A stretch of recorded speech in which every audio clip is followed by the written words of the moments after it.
If your headphones won't connect or produce sound, let's fix it. Make sure your headphones are charged.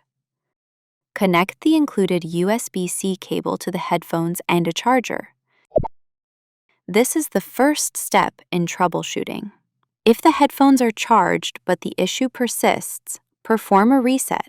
Turn off your headphones by pressing and holding the power button on the left ear cup.